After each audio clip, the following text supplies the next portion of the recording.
de Chile, la persona con más participaciones en las Olimpiadas, exatleta, especialista en maratones o maratonistas, como yo le digo, del desconocimiento de, de los deportes, actual diputada por el Distrito 9, Erika Olivera, hoy con nosotros. Muchísimas gracias por sentarse a hablar acá. ¿Cómo está? Muy bien, Ricardo, muy bien, Jorge. Muchas gracias por la invitación, chiquillo, y No, espero que sea una conversación súper entrete para todos. sí, esa es exactamente la idea. Esta es nuestra segunda invitada mujer. De hecho, fue nominada por nuestra primera invitada mujer, Nona Sandón. Hoy ¿En cumplimos serio? también, ¿La nona? hoy, Bien, la nona. hoy cumplimos con eso por primera vez. Cumplimos trayendo a alguien que ha sido nominado. Así que tiene esa otra connotación. Puede agregarlo a la gaveta de las medallas, ¿no? Se lo puede llevar a la casa. Sí, lo voy a dejar anotado, que la nona me nominó. Sí, sí, ahí le dice. Para ver cómo Bueno, a la estuvo. nona le agradezco en todo caso la nominación. Con la nona compartimos harto en el Congreso y es es una de las diputadas con la que más comparto en realidad. Así que muy bienvenida a esta nominación. Sí, nos habla súper bien de usted y bueno, por supuesto, a mí me interesa y creo que a la gente que nos escucha le puede interesar bastante conocer estos casos de personas que no necesariamente partieron desde bien chiquitos pensando en ser políticos o meterse bien en esto del servicio público, ¿no? Entonces, a mí me gustaría preguntarte, como para ir partiendo y ir soltando un poco las cosas, que nos cuentes esa transición, o sea, de haber llegado a ser tan fuerte y tan exitosa en un tema como lo es el deporte, que es extremadamente competitivo, pasar y transitar a algo que no solamente es competitivo, sino que también tiene estos problemas, estos dilemas un poco más complejos, más morales, que es la política, ¿no? Entonces, cuéntanos un poco cómo fue esa transición. Mira, yo nunca estuve involucrada en política en mi vida, jamás. Eh, a lo más veía a los candidatos cuando llegaban a la población donde yo vivía, que es la población Carol Ursúa de Puente Alto, y ahí, bueno, conocía muchos de los políticos antiguos que llegaban a hacer campaña en los distintos lugares, y dentro de eso mi población. Pero nunca participé. Yo, como bien dices tú, Ricardo, mi vida estuvo siempre ligada al mundo del deporte. Yo empecé muy chiquitita en el ámbito deportivo, comencé a los 11 años y hasta los 40 años de mi vida estuve en el mundo del deporte, en el alto rendimiento. ¿Y cómo llego a la política? Bueno, a la política llego porque siendo deportista me di cuenta y me tocó vivir mucho la necesidad por la que pasan nuestros deportistas en Chile. Y siendo deportista, muchas veces fui al Congreso Nacional a conversar con distintos parlamentarios, con distintos senadores, a plantearle las problemáticas que tenía el mundo del deporte, a plantearle las necesidades que teníamos nosotros como deportistas y que necesitábamos de la mano de los diputados, senadores, para poder mejorar las leyes en el ámbito deportivo.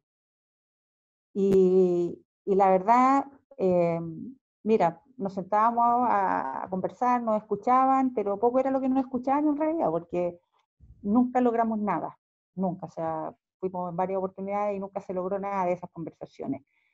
Y como deportista me tocó vivir no muy buenas experiencias desde lo que tiene que ver con el área administrativa del deporte. Eh, Lamentablemente los deportistas no solo en Chile, sino que en otras partes del mundo también se encuentran de repente con personas que no son tan buenos dirigentes, con dirigentes que al tener esa cuota de poder también toman las decisiones que no son las mejores para los deportistas. Y es desde ahí que nace para mí la inquietud de quizá involucrarme en el área política. A mí no me gustaba la política para nada, de hecho yo no hablaba nada de política, no compartía nada de política, siempre pensé que la política era tan complicada como hablar de religión, por ejemplo, ¿Ya? por lo tanto siempre estuve muy alejada. Y bueno, llega un momento en mi vida que en el año 2007 específicamente pienso por primera vez y digo, quizás hay que involucrarse. Y bueno, de eso pasaron muchos años y el año 2012 me fui a entrenar a Inglaterra durante unas par de semanas y es ahí donde tomo la decisión de terminar mi carrera en el 2016 y después probar en una campaña para ser diputada. Y es así como hago este periodo de transición, porque yo desde el año 2002 al 2016 fue también mi etapa de preparación para el retiro del alto rendimiento y despedirme de la competencia. Y terminé en 2016 y en 2017 me presento a esta candidatura. Nos fue bastante bien y así llegué a la política. Y hoy día estoy ahí aprendiendo, escuchando, entendiendo muchas cosas, y ha sido una bonita experiencia, Y con hoy su acá alto y bajo, sentado. pero bonita experiencia. Hoy acá sentada con la firme ya llegando, debe haber sido muy distinto a lo que se imaginaba, ¿no? Cuando estaba allá en Inglaterra entrenando, ¿no? Y es precisamente esa transición como el primer acercamiento a un partido político, el decirles cómo fue ese momento en el que tú dijiste, no, bueno, yo voy a ser la persona que se va a lanzar la campaña, te dijeron, tú lo decidiste, hubo como una conversación, hubo otras personas que se iban a lanzar por ese mismo distrito, ¿cómo fue ese proceso? No, eso fue como lo más divertido, porque yo tenía cero experiencia, o sea, todavía tengo muy poca experiencia en política, pero cero experiencia de lo que era una campaña, de cómo se realizaba el proceso. Entonces yo empecé a golpear puertas, así como los Sí, deportistas golpean puertas para buscar bien, bien, bien. auspicios. Claro. Me tocó golpear puertas para ver cómo tenía que hacerlo para poder ir en una lista, porque además había conocido casos de personas que habían ido de manera independiente sin el apoyo de un partido político, y esas personas lamentablemente a veces pueden sacar muy buena votación, pero si no van en una lista, igual quedan fuera. Bueno, y en ese recorrer, un día le hago el comentario a un amigo, le digo, mira, a mí me interesa, no sé, quiero eh, probar en la política, quiero ver si tengo alguna opción. Y ese amigo es quien me lleva a Renovación Nacional, don Pedro. Y, mis primeras conversaciones con Renovación Nacional fueron con Mario Desbordes y con Cristian Monkever. Cristian Monkever era el presidente del partido y Mario era el secretario. Y es así como se empieza a dar esta relación, conversaciones, hasta que llega el año 2017 y unos meses antes de que ya comenzara la campaña oficial, nos llamaron a todos los precandidatos y ahí, bueno, nos dijeron en el fondo que Renovación Nacional quería apoyar a los precandidatos que tenía hasta ese entonces. Y así es como llegué a esta campaña. Tocando puertas ahí me hizo, y eso de lo del principio también, lo de cómo es la vida de los deportistas, de conseguir cómo financiarse, es súper complejo. De hecho, yo conozco personalmente a Carolina de la Maza, saludo a ella, una crack, que es una de las creadoras de Let's Fund, que es una plataforma que precisamente se dedica a eso. Así que si alguien ahí en la gente de la firme en algún momento quiere conseguir algún deportista para financiarlo, que se meta por ahí nomás y haga esa pega, ese trámite que es bastante agradecido por parte de los deportistas. Pero ahí Jorge tiene la siguiente pregunta un poco más distanciándose del tema. Hola, hola diputada. Hola, Yo Jorge. nuevamente agradecer su presencia acá. Estábamos muy preocupados porque invitábamos a más mujeres y no teníamos suerte, así que realmente le agradecemos haber invitado, o sea, haber aceptado esta invitación. Y un poco sacándola de la vida personal y ya metiendo en el tema que es más duro y más frío a veces, que es la política y la contingencia. Hace poco tuvimos un caso que nos dejó perplejos a todos, que fue un caso muy, muy duro. Ahora último salieron antecedentes nuevos respecto a cómo fue el suceso en sí del caso Ámbar, con, con, con violación y con otro tipo de acciones del imputado en el Hugo Bustamante. Y a raíz de eso, a raíz de preguntarse por qué él estaba libre, usted y otros diputados encabezados por el diputado Andrés Longton presentaron una acusación constitucional a la jueza Silva Donoso, que era la que presidía la Comisión de Libertad Condicional el año 2016, que fue donde se decidió que Hugo Bustamante quedaba en libertad condicional. Y se le acusa, hace poquito salió la acusación, yo la leí y obviamente esto es un trámite legal porque se ampara en el artículo 52 de nuestra Constitución y se le acusa principalmente del abandono de sus deberes. Pero han surgido ciertas objeciones a esta acusación, principalmente porque la jueza, dicen, se ajustó a derecho porque Hugo Bustamante cumplía con los requisitos objetivos que requiere la libertad condicional. Y además se suma a ello que el informe de Gendarmería no es vinculante para la decisión de la comisión. Entonces me gustaría primero saber su reflexión respecto a esta acusación, cómo surgió todo esto, y segundo, cómo respondería usted a esa objeción que se hace de que realmente la jueza se ajustó a derecho y no siguió por convicciones personales. Sí, mira, bueno, a mí me invitó el diputado Longton a hacerme parte y él, claro, hablaba de dos puntos, uno que tiene que ver con el abandono de deberes y el otro punto que tiene que ver y que tiene relación con los menores. Y una de las cosas que a mí por lo menos y he tratado durante todos estos 2 años y medio que llevo en esta carrera política es levantar los temas sobre los menores en nuestro país. De hecho, hay una comisión investigadora que a raíz de la pandemia no la hemos podido terminar, pero que tiene que ver con las desapariciones de menores en nuestro país. Desapariciones en general, pero muy, muy puntualmente a la desaparición de menores. En Chile se pierden y se extravían muchos niños, y niños que no se sabe de sus paraderos, no se sabe dónde llegan, no se sabe dónde se encuentran. Por lo tanto, desde ahí, esto es lo que me motiva a mí a hacerme parte. ¿Por qué? Porque no olvidemos que Ámbar era una menor de edad. No es solamente una mujer, no es solamente una adolescente, sino que también es una menor de edad. Y mi compromiso con los menores, por lo menos, ha estado desde el día 1, y es por eso que me hago parte de esto. Nosotros estamos junto a mi equipo leyendo el documento de la acusación para tener súper claro. Pero yo principalmente me hago parte de esto por eso, porque el tema de los menores es lo que me llama, pero por otro lado porque también entendiendo que si bien los jueces siguen lo que dicta la ley, también aquí la pregunta es si hay un informe de Gendarmería precisamente que dice que esa persona no está apta para estar en la calle, para salir o terminar de cumplir su condena fuera de la cárcel. Uno se pregunta, ¿efectivamente se leyó ese informe? ¿Efectivamente se revisó cuáles fueron los puntos importantes en ese informe? Y hoy día lo único que uno ve es que a raíz de este beneficio que se le entrega a Bustamante, es que tenemos una menor con muerte, una menor fallecida, una menor violada, una menor asesinada. Y eso de verdad que duele. O sea, duele eh, no solo por Ámbar, sino que por muchos niños que a lo mejor han estado bajo decisiones que lamentablemente no han sido las correctas. Y es por eso que yo me hice parte cuando Andrés me invitó y me pregunta si quiero participar, desde ahí le dije que sí. Ya, sí.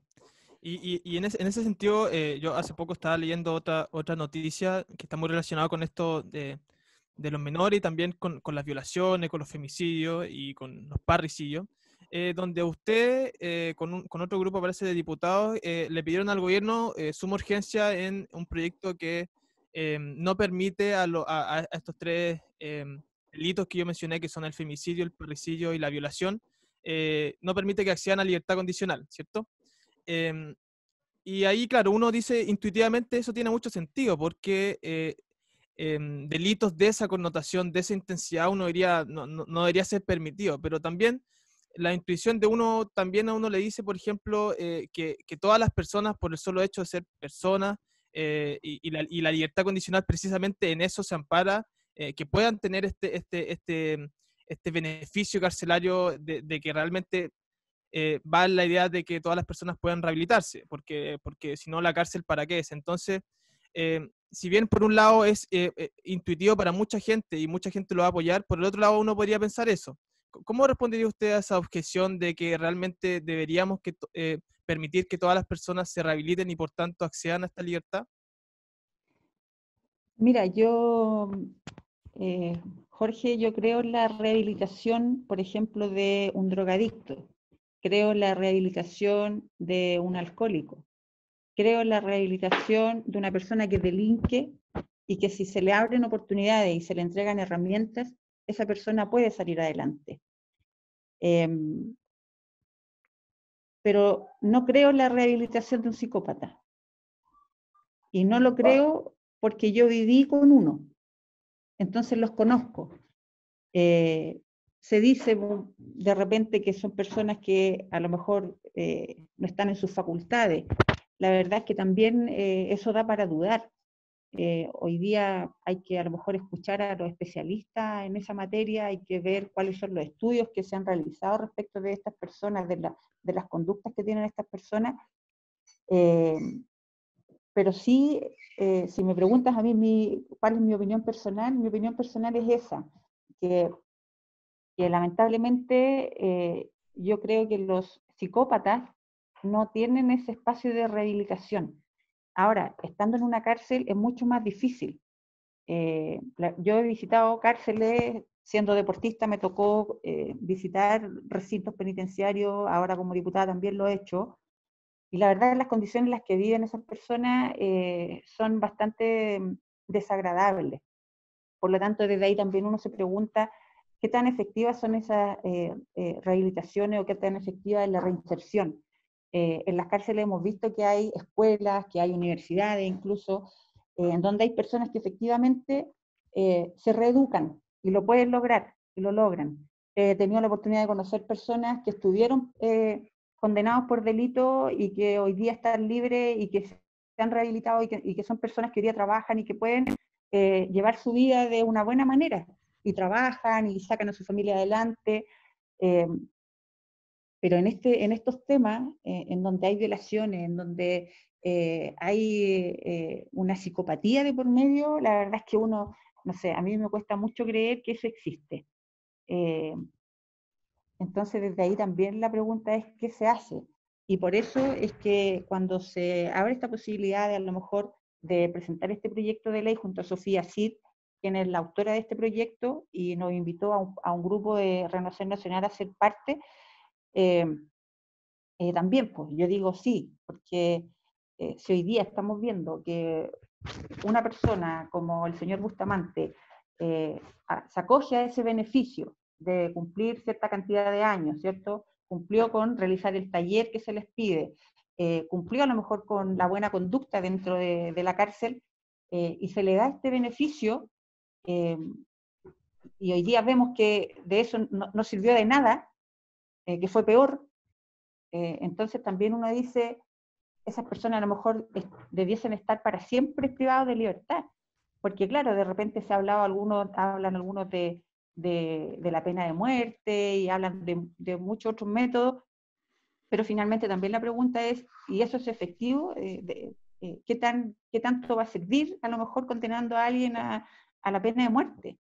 A lo mejor sí condenándolo a cadena perpetua, o que no puedas, porque también la pregunta es, de repente, si se le da 40 años, por ejemplo, y esa persona cumple los 40 años, pero resulta que a los 25 años cometió una violación con homicidio. Esa persona a los 75 años va a estar libre y puede perfectamente volver a cometer el mismo delito.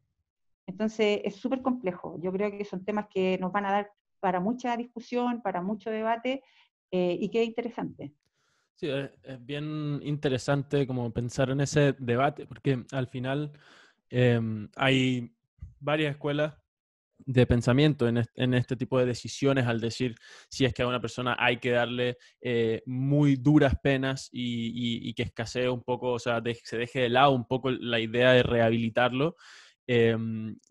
Y también está la escuela de que tiene que haber una rehabilitación bastante contundente, pero lo que por lo menos yo creo que es necesario en ambos casos es que hayan procesos de fiscalización bien rígidos, tanto por el proceso a raíz del cual se toma la decisión de meter a alguien preso por muchísimo tiempo y también en el sentido de que esa pena tiene que ser debatida y escogida y determinada con un debate bien sólido. O sea, no creo que sería razonable que se llegue a esa decisión con un debate superficial o sencillo, y espero que así no sea. Y tengo, tengo esa esperanza de que así va a ser ese debate. Se va a debatir bastante bien y de forma prolongada. por lo menos en casos de, en Noruega, por ejemplo, que se tira este argumento de que Noruega es increíble y que tiene todos estos sistemas económicos magníficos, ¿verdad?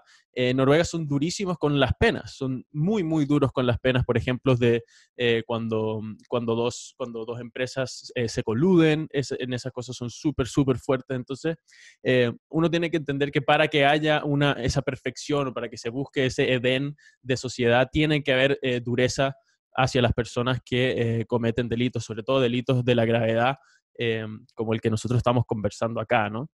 Y bueno, precisamente haciendo alusión a eso, a que las cosas no cambian tanto con el tiempo, por lo menos las personas no lo hacen, como diría Doctor House. Ustedes también están participando en un proyecto de ley que es el de la imprescriptibilidad, ¿verdad?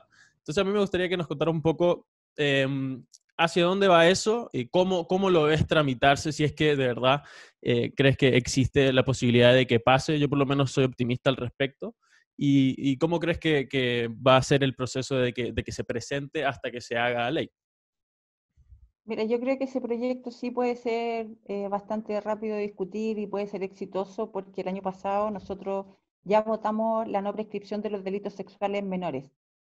Y eso ya está estipulado en la ley, algo que costó años. La verdad es que yo ingresé al Congreso Nacional a principios del año 2018 y el año 2016 yo hice pública una parte de mi historia en donde a raíz de eso mucha gente se contactó conmigo, muchas organizaciones que estaban precisamente levantando este tema hace años, o sea, ya llevaban en ese tiempo 8 años intentando que el proyecto de la no prescripción fuese debatida en el Congreso, y eso estaba ahí durmiendo. Y cuando llego el año 2018 al Congreso, me encuentro justo con que este proyecto iba bastante avanzado porque en ese año 2016 se desarchiva este proyecto. Y el año 2019 ya fue votado y hoy día es ley. Por lo tanto, en eso ha habido mucho avance. Y hoy día lo que estamos buscando nosotros a través de ese proyecto es que los delitos sexuales no prescriban en todo ámbito, en cualquier edad. Una de las cosas a las que nosotros hemos hecho el llamado es que en casos de abuso sexual o de violación, tiene que existir el derecho al tiempo. Nosotros no podemos decirle a una víctima cuándo tiene que denunciar o en qué momento tiene que hacerlo.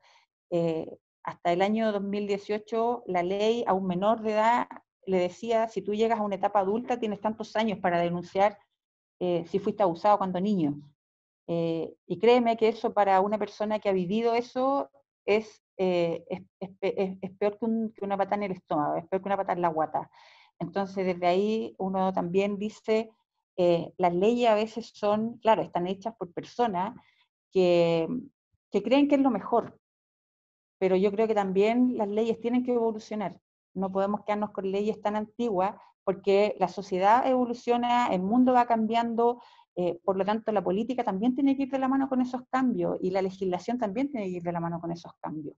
Por lo tanto, yo creo que ese proyecto sí va a ser exitoso, pudiese salir rápido siempre y cuando en el Congreso se ponga en tabla, se discuta, se realice el debate y que desde las distintas comisiones, que en este caso es la Comisión de Constitución de la Cámara de Diputados y después la Comisión de Constitución del Senado, ojalá tengan la rapidez que se necesita, porque eh, en el caso de Antonia, por ejemplo, en el caso de Martín Pradenas, dos de las acusaciones que se le imputaron a él fue precisamente desechadas porque eran casos prescritos. Entonces desde ahí también uno dice, fueron menores, son personas que cuando fueron menores fueron abusadas y hoy día no pueden denunciar porque sus casos ya pasó el tiempo. Entonces, por eso es que también nos nace esta inquietud y por eso presentamos este proyecto precisamente junto a Jimena Sandón y Pamela Giles. Diputada, yo quería preguntarle acerca de un tema que se viene de forma muy intensa, que es el plebiscito. Ya queda poco y se empieza a sentir en el ambiente esa idea de que realmente se va a hacer una nueva constitución. Em, Y en ese sentido, en su partido, es uno de los partidos donde se observa mayor disparidad respecto a las posiciones o posturas que respecto al apruebo o al rechazo. Un partido muy diverso, un partido que agarra tanto el centro como una derecha un poco más dura.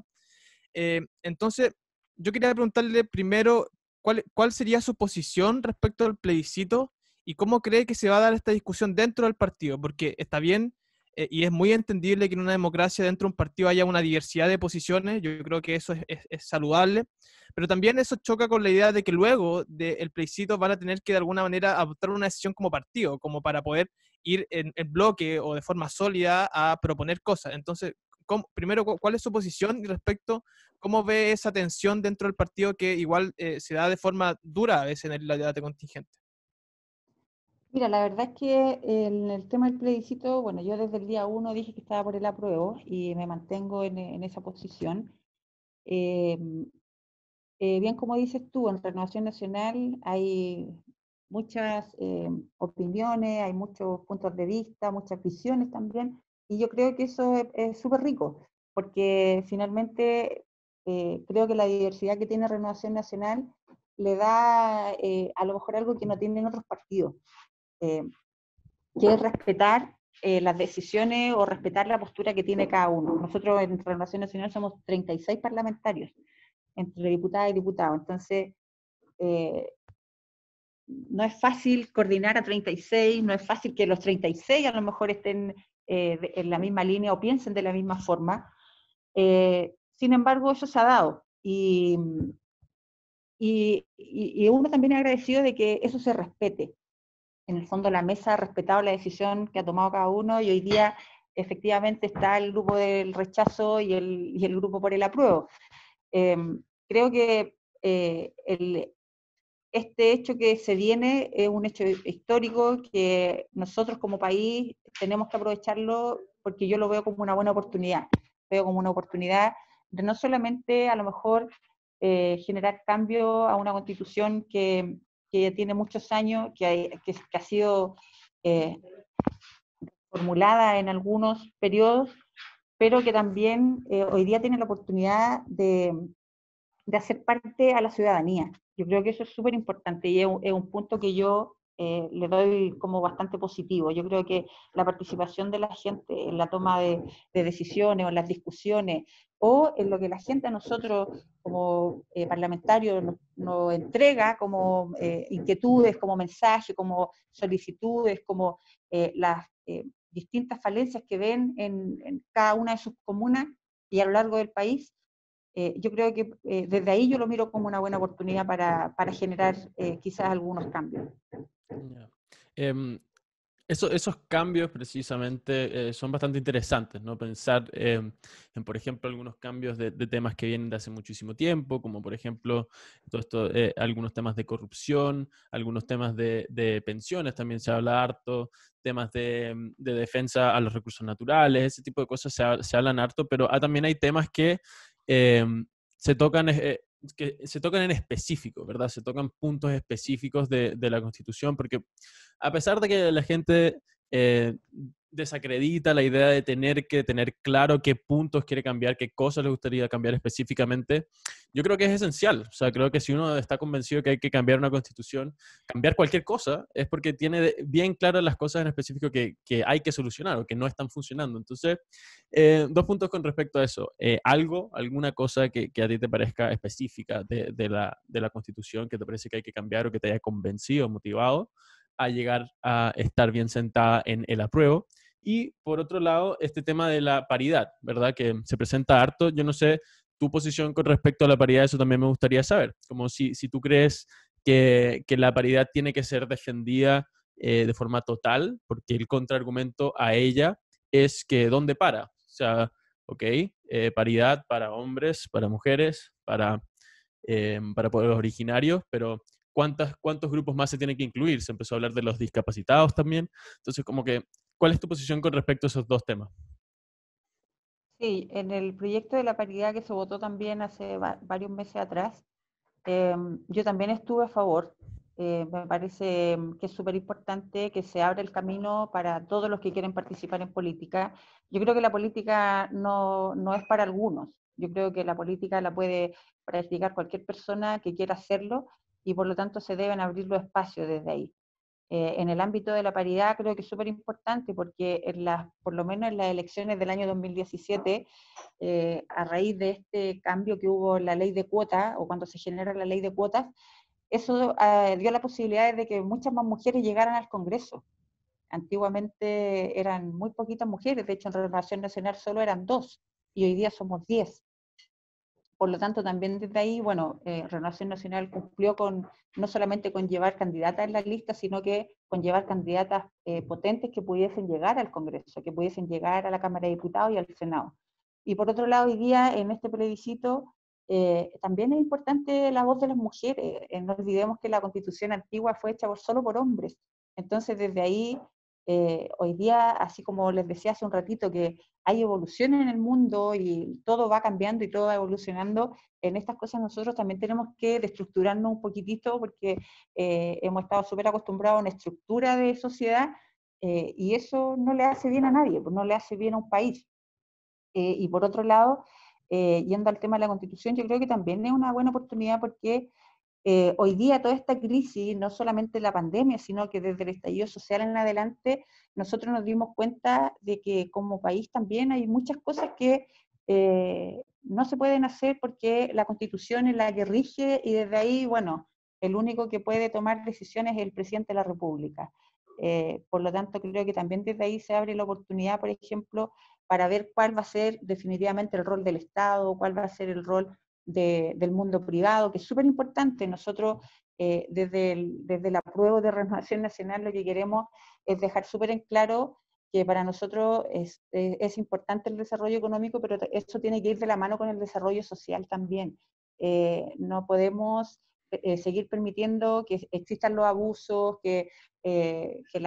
no sé, que la corrupción, como lo que decías tú, quede ahí solamente con clases de ética y resulta que a las personas que están robando en un mall les dan años de cárcel. Entonces, yo creo que en ese sentido vamos a tener también una buena oportunidad y un buen momento para entrar a discutir todos los temas que hoy día para la sociedad son importantes.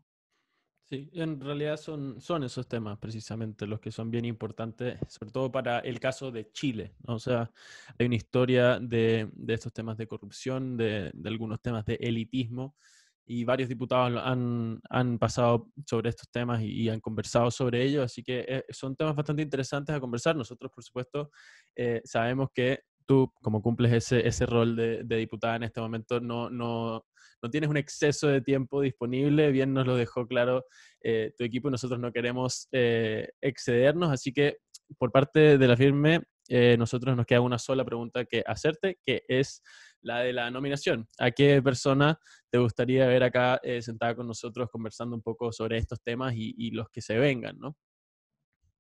Sí, a mí me gustaría nominar también a una mujer, y yo nominaría a Paulina Núñez, que también es compañera nuestra.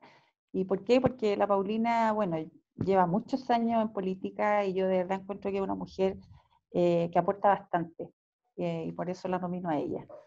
Y Perfecto, agradecerle a entonces. ustedes, chiquillos. Nosotros de verdad ahora ligerito tenemos otra conversación con la Federación de Voleibol, que también nos tienen temas súper interesantes, entonces le agradecemos la invitación.